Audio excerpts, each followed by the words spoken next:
if you are in complete peace with your life, if you wake up in the morning from your bed saying, I think today is a fantastic day, I'm a fantastic person and my life is absolutely bingo, then you are absolutely 100% married to the most appropriate beliefs that you require. Okay? So, get this very clear, that this talk is not meant to ruffle a belief system that you have which is working for you. Now, unfortunately, statistics will tell you that 70% of the people in the world, 70% of the times are unhappy.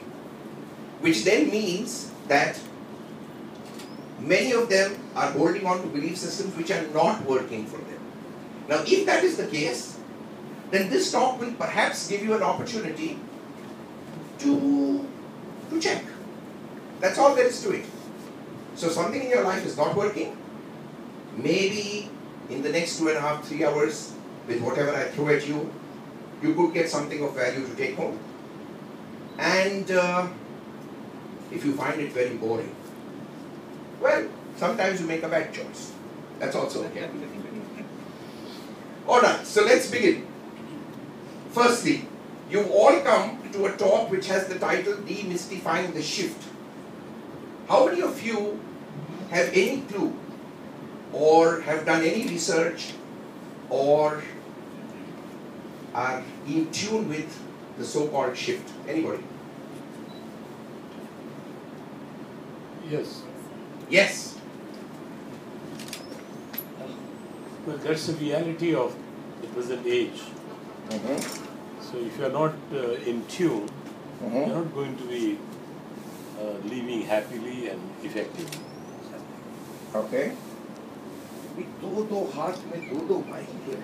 That's the That's the shift. The world is moving in a very slow, the earth is moving in a very slow speed, and after this 2012, the earth's speed will increase.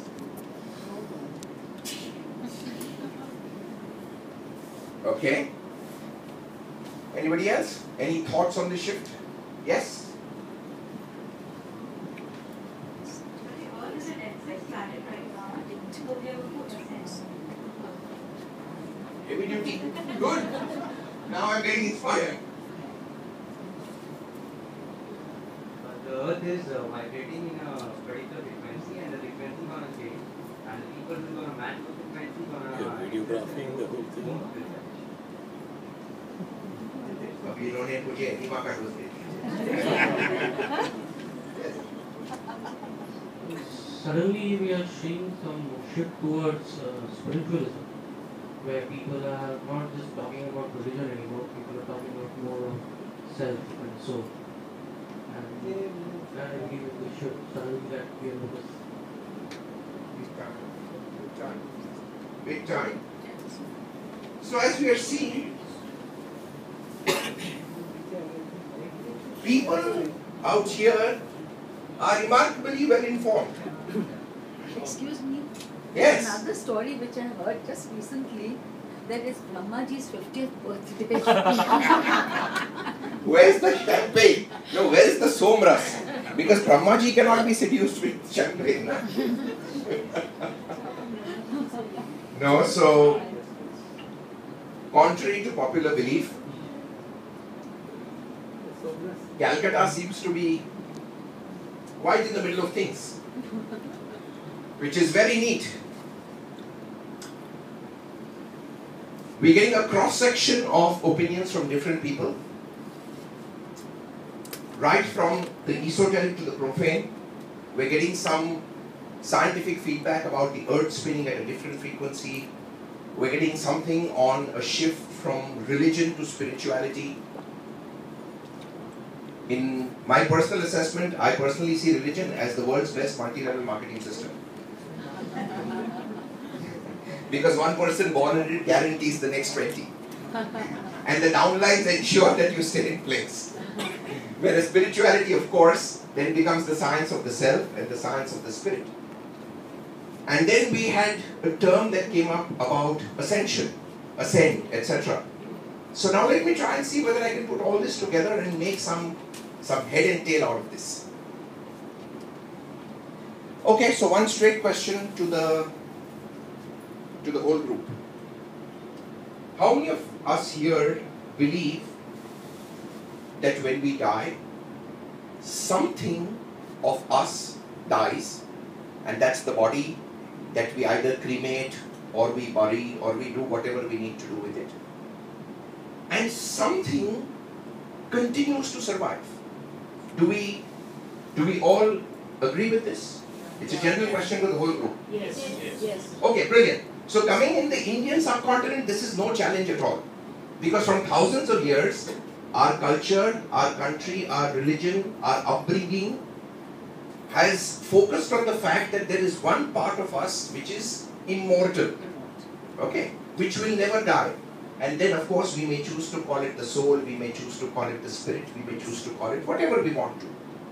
And one part of us, which is the physical part, is the one that dies. Now once again I have a question for the group. So why are we following this hypocritical approach? Why do I say hypocritical? Well, if we have to die, let's bloody die completely now. End the bloody chapter. And if we have to live, then why not live forever? But then why are we having this two-pronged approach that something will go and something will continue and come back? Anybody, what do you think? Your thoughts on this? In short, why do we need death? That's not in our hands. Aha. Yes. That we feel, soul never dies. Correct. The body of that's will go on. And death is not in our hands. Everything has an end. Why? Then, okay. Okay. Can you So keep we are- on traveling in a train all your life? Hmm. Okay. You get into a you It's a start question, yeah, I have a something, you question. end some. Okay. So you are in a journey. All right. Matter Matter. cannot be created or destroyed. Correct. Can be transformed from one form into another. Correct. That's the scientific. Absolutely. That's the first law of thermodynamics. Energy cannot be created nor can it be destroyed. My question still remains that if energy cannot be created nor can it be destroyed, let me give you a simple example. No, I understand. Everything that you're saying is correct. I want to know why. I am not debating what you are answering. So when you say this is a journey, the journey has a starting point, it has an ending point. Well, it is not in our hand. Yes. You know, this kind of things. So the question is, why is it not in our hands? Because if I have a soul which is not going to die, why can that soul not control the body long enough to make sure that the body doesn't die? That's my question. I'm not debating your answer. I want to know why. And of course, when we say it's not in our hands, it simply creates a defense mechanism that we call God. Yes. Okay? I am personally very fond of this engine Yeah. that we call as God, and I have the highest degree of respect for that system. But having said that, on the one hand, when we go about with the totem pole of saying Brahmasmi, which literally means I am the Brahma, I am the Lord and Master of my universe, then why am I handicapped with this one simple truth? That's my question. Because if I am truly the Lord and Master of my universe, then I should decide. And if Bhishma in the Mahabharata could decide that he will only die after why not you and me? That's my question. So you have to reach that height. We have to reach a height, another journey. Okay. So, like people say, well, you need to change the body because you need a different set of experiences. We don't travel in the same train all the time. So you take a train from point A to point B, but then you take another train later on, so we need to die. And there are enough arguments on the other side which can say, well, when you go from second to third standard, do you change the body? No, you don't. But you're still learning new things. When you go from school to college, do you change the body? No. You're still learning new things. So what defines that this journey will end? And a new journey will begin in a different body. That's the issue. So, well, two answers to this. Let me first give you perhaps a little bit of the science in it. And I take the liberty of saying that because I have my teacher sitting right here, who is Sean. He's a doctor, so he will back me in my backside. So I'm going to be very careful about what I talk. So everything in our planet operates in a system of duality. If you've noticed our planet, everything is in opposites. So there is good, there is bad, there is joy, there is sorrow, there is pain, there is pleasure, there is God, there is devil, there is light, there is dark, there is love, there is fear, there is cooperation, there is competition. So everything is polarized in opposites. Why is this polarized in opposites? Simply because in this particular school that we call as Earth, we have chosen to learn and evolve through action and consequence, which then becomes the philosophy of karma, the way we understand it. That as I act, so shall I reap. And no action is possible unless you have a choice. For any action to happen, action, karma comes from the Sanskrit word karan, which basically means action. And to act, you need energy to move. And for energy to move, you need 2 points.